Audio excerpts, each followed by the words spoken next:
मैं Sheela Rani Verma Shimla higher secondary school Kadipur Sipur Varanasi के YouTube channel पर आपका एक बार फिर स्वागत करती हूँ। हम लोग हिंदी पढ़ रहे थे, जिसमें गद्य साहित्य पढ़ा आपने, रस छंद अलंकार देखा और हिंदी के गद्य साहित्य का अध्ययन पूरा कर लिया आपने। अब हम काव्य को देखेंगे। काव्य साहित्य, हिंदी काव्य साहित्य देखेंगे कि काव्य क्या है और इसकी क्या क्या प्रक्रियाएं हैं। तो सबसे पहले देखेंगे कि काव्य क्या है। काव्य छंदबद्ध लयात्मक रचना है, जिसमें चिंतन की अपेक्षा भाव की प्रधानता होती है।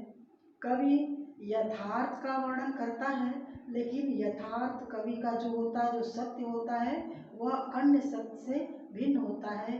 कवि सत्य को जिस रूप में देखता है, जिस रूप में प्रभावित होता है, उसी प्रकार वह उसका वर्णन करता है। और अपनी कविता में चमत्कार उत्पन्न करने के लिए कवि क्या करता है, कभी कभी अतिशयोक्ति भी का भी प्रयोग करता है, लेकिन कविता में अतिशयोक्ति दोषपूर्ण न होकर के वह क्या होता है, वह अलंकार का रूप धारण कर लेता है।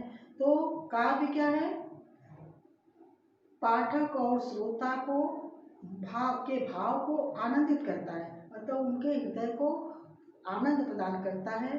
तो काव्य का विषय ही आनंद प्रदान करने के लिए होता है। और आप ये देख रहे हैं कि कविता में सत्य का वर्णन होता है, लेकिन कवि जिस रूप में उस सत्य को देखता है, यथार्थ को देखता है, जिस रूप में, उस रूप में आपके सामने काव्य के रूप में, कविता के रूप में प्रस्तुत करता है। अब इसका विषय क्या होता है, प्रश्न उठता है कि जो कविता है उसके विषय क्या होते हैं, क्या विषय लेकर के कवि लिखता है। तो कविता का मुख्य मूलतः विषय क्या है, मानव जीवन है। मानव जीवन को लेकर के ही कवि लिखता है। अगर वह पशु पक्षी या किसी प्राकृतिक निसर्ग माने प्राकृतिक चीजों का भी वर्णन करता है, तो उसका मूल भाव क्या होता है, तब भी उसका मूल भाव मानव ही होता है। मानव के भाव तक पहुंचने के लिए ही कवि वर्णन करता है। तो उसका मुख्य विषय मानव जीवन ही होता है। तो इसका विषय हो गया मानव विषय। अब इसमें शब्द शक्ति होता है, सादृश्य विधान होता है। तो सादृश्य विधान का मतलब हो गया कि कवि अपनी कविता को सुंदर बनाने के लिए, उसमें सौंदर्य लाने के लिए दूसरी अप्रस्तुत वस्तुओं का भी उससे तुलना करता है। जैसे चंद्रमुख, तो चंद्रमा के समान मुख करने के लिए वह इस तरह की चीजों का जो अप्रस्तुत है उसको ले आकर के कविता में सौंदर्य लाता है। तो इस प्रकार कविता में सादृश्य विधान भी होता है। और फिर कविता के शब्द शक्ति, सब अर्थ का बोध जो कराए वही शब्द शक्ति है। कविता में अर्थ ही मुख्य होता है। जो शब्द अर्थ तक आपको पहुंचा दे, वह क्या होगा, शब्द शक्ति कहलाती है।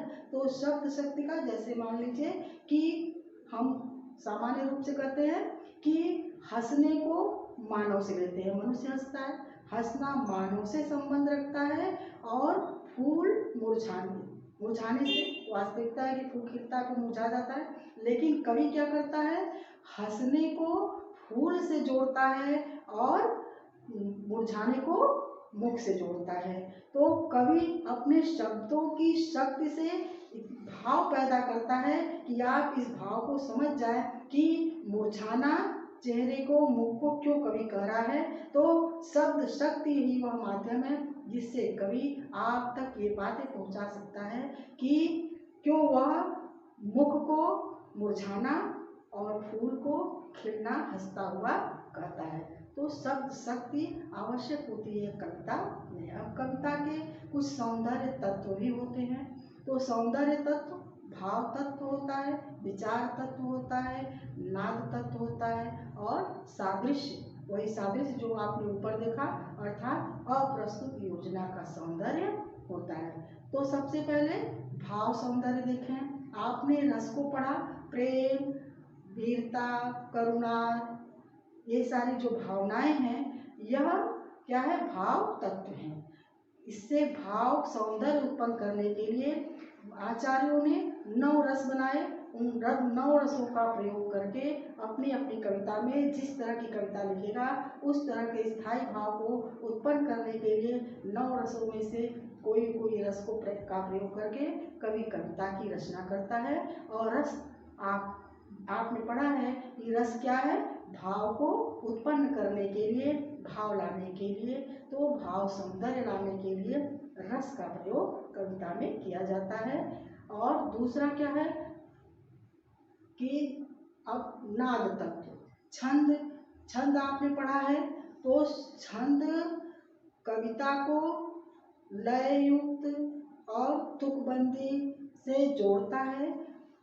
तुक और संगीत और कविता दोनों एक ही हैं, उसका क्षेत्र अलग है और कविता का क्षेत्र अलग है। उसका संगीत का है, नाद से मुख्य उसका स्वर है, लेकिन कविता क्या है, कविता को ध्वनि नहीं उसका अर्थ से जोड़ता है।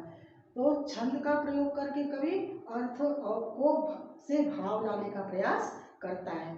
और विचार तत्व, विचार भाव, विचार का सौंदर्य क्या है, विचार कविता को गरिमा प्रदान करता है। उन्नत विचारों के कारण ही कविता क्या होता है, गरिमा को प्राप्त होता है। जैसे रहीम, कबीर आदि ने, तुलसी ने अपनी कविताओं के उन्नत विचारों के कारण ही आज वो अमर हैं।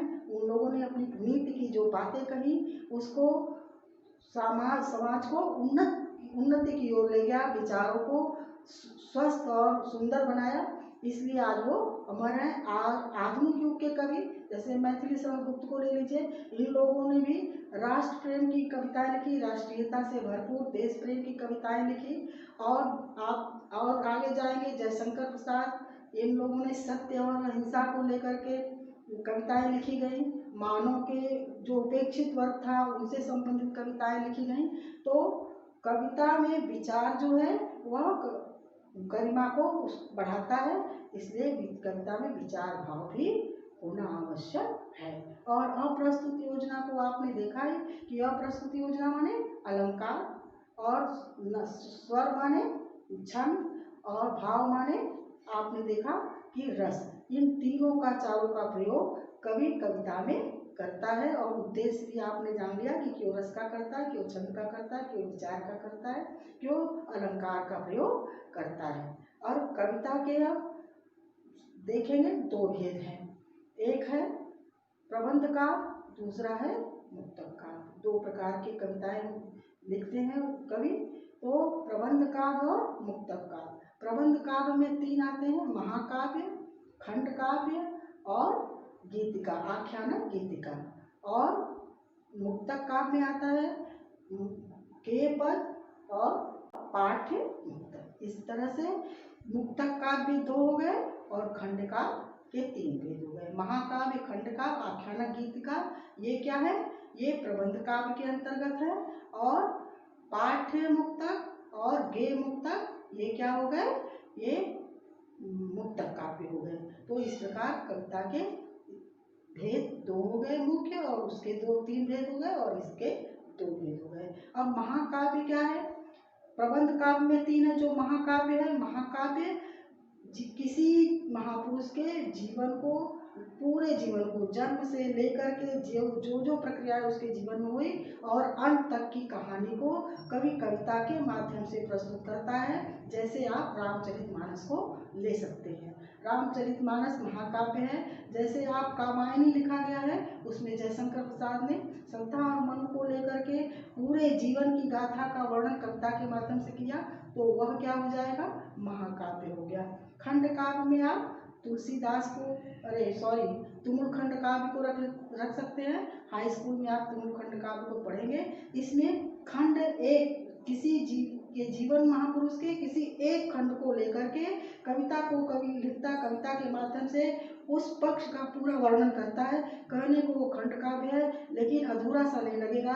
जैसे उसमें लक्ष्मण और मेघनाथ का वर्णन है, मेघनाथ के युद्ध का वर्णन है, तो आपको उस वर्णन से पूरी बात स्पष्ट हो जाती है। वो टुकड़ा नहीं होता, वो जीवन के एक पक्ष को पूर्ण करता है, उसे हम क्या कहेंगे, खंड काव्य कहेंगे। और आख्यानक में व्याख्या प्रस्तुत की जाती है, गीत के माध्यम से गीत आपको पूरी व्याख्या कर दी जाती है। तो इस प्रकार आपने देखा कि प्रबंध काव्य के जो तीनों भेद हैं उसमें किस तरह की रचनाएं होती हैं।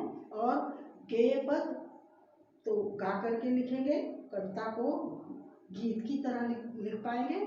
और जो आपने पढ़ा पाठ है मुक्तक, वह विचार प्रधान होता है, उसमें एक विषय को लेकर के कविताएं लिखी जाती हैं। आपने इन बातों को समझ लिया है। अब आप अपनी कॉपी पर इसका उत्तर स्वयं से लिखिए। आपने समझा कविता क्या है, आपको बताया गया कविता लयबद्ध एक रचना है जो पाठक और श्रोता को आनंद प्रदान करती है। और फिर आपने देखा इसके विषय वस्तु क्या है, आपको विषय वस्तु भी बताया गया है, इसके अंतर्गत लिखेंगे। और कविता और संगीत का क्या संबंध है, कविता और संगीत ये भी आपने देखा कि दोनों लय युक्त हैं, लेकिन दोनों के क्षेत्र अलग हैं। एक का संगीत का जो है नाद से, नाद माने स्वर से संबंध है, और कविता का मूल क्या है, अर्थ है। लेकिन दोनों में लय तुक ये सारी बातें आती हैं। और सादृश्य विधान भी आपने देखा, कवि समानता व्यक्त करता है, बताता है दूसरे से। और प्रस्तुत योजना जो आपने देखा सौंदर्य में, वही बात इसमें है कि उदाहरण आपको एक दिखाया था मैंने कि समानता कर देता है, चंद्रमा के समान मुख है, और सिंह के समान बहादुर है, वीर है, वीरता को दिखाना होता है। तो शब्द शक्ति भी आपने देखा, शब्द शक्ति के माध्यम से कवि क्या दिखाना चाहता है। जैसे इसका उदाहरण भी आपने देखा था कि फूल को क्या कह रहा है कवि, हंसने से संबंध बता रहा है, और मुख को क्या बता रहा है, मुरझाने से। जबकि वास्तविकता क्या है कि मुख क्या है, हंसना, मुख का संबंध हंसने से है और फूल का मुरझाने से है। लेकिन कवि अपने शब्दों की शक्ति से आपको भाव तक ले जाता है। वो भले मुख को मुरझाना और फूलों को हंसना करता है, लेकिन भाव आप समझ जाते हैं कि क्यों ऐसा कवि कह रहा है। कविता के सौंदर्य तत्व को आपने देखा कि कौन कौन से सौंदर्य तत्व है, कविता को सुंदर बनाने के लिए कवि क्या क्या प्रयोग करता है। तो पहला आपने देखा था भाव सौंदर्य, इसके अंतर्गत मैंने आपको बताया रस से संबंधित बातें होती हैं। आप रस को भी अच्छी तरह समझ रहे हैं, और इससे अभी पहले भी आपने समझा क्या है, तो आप इस हेडिंग के अंतर्गत स्वयं से लिखिए। विचार सौंदर्य क्या है, ये भी आपने देखा कि विचार सौंदर्य जो है कविता को गरिमा प्रदान करता है। उसके अंतर्गत आपने सुना है, समझा है, लिखेंगे। नाद सौंदर्य क्या है, वही छंद की बात है इसमें आ गई, तो आप इसके अंतर्गत भी लिखेंगे हेडिंग डाल के। और प्रस्तुत योजना, ये अलंकार की बात हो गई। तो आप सारी बातों को इससे पहले सुने हैं, समझे हैं, और कॉपी पर स्वयं से लिखने का प्रयास करिए। और काव्य के अब भेद देखेंगे। काव्य कितने प्रकार के होते हैं, 2 प्रकार के होते हैं, श्रव्य काव्य और दृश्य काव्य। श्रव्य काव्य का मतलब होता है जो सुन करके आनंद प्राप्त करता है। जो पाठक और श्रोता होता है वो श्रव्य काव्य में क्या करता है, सुन करके ही आनंद प्राप्त करता है। और दृश्य काव्य में सुनता भी है और देखता भी है। जैसे नाटक, दृश्य काव्य में क्या आ जाएंगे, नाटक, इसमें सुना भी जा सकता है और देखा भी जा सकता है। जबकि श्रव्य काव्य में केवल सुना जा सकता है। अब श्रव्य काव्य के भी 2 भेद हैं, प्रबंध काव्य और मुक्तक काव्य। ये भी आपने देखा। प्रबंध काव्य में क्या क्या आएंगे, 3 आएंगे, महाकाव्य, खंड काव्य, आख्यान, गीतिका। अब महाकाव्य क्या है, ये भी आपने देखा कि किस तरह के वर्णन होते हैं। जैसे रामचरितमानस को आपने देखा, कामायनी को देखा, तो उसे क्या कहेंगे, महाकाव्य। ऐसे ही खंड काव्य, खंड काव्य में आपने तुम खंड काव्य का नाम सुना भी, और पंचवटी को भी रख सकते हैं, साकेत को भी रख सकते हैं। आख्यान, गीतिका, और ये जो होती है कहानी होती है, गीत के माध्यम से किसी के जीवन की पूरी कहानी कवि करता है। अब मुक्तक काव्य दूसरा है। मुक्तक काव्य में आपने देखा पाठ्य मुक्तक और गेय मुक्तक। ये विषय प्रधान होता है और ये गाया जाता है, गीत छोटे छोटे गीत होते हैं। इस प्रकार आपने देखा कि कविता क्या है और उसके कौन कौन से तत्व होते हैं। आप इसको कॉपी पर नोट कर लीजिए, और अगले वीडियो में हम लोग आगे की इतिहास को देखेंगे कि काव्य साहित्य का इतिहास क्या है। धन्यवाद।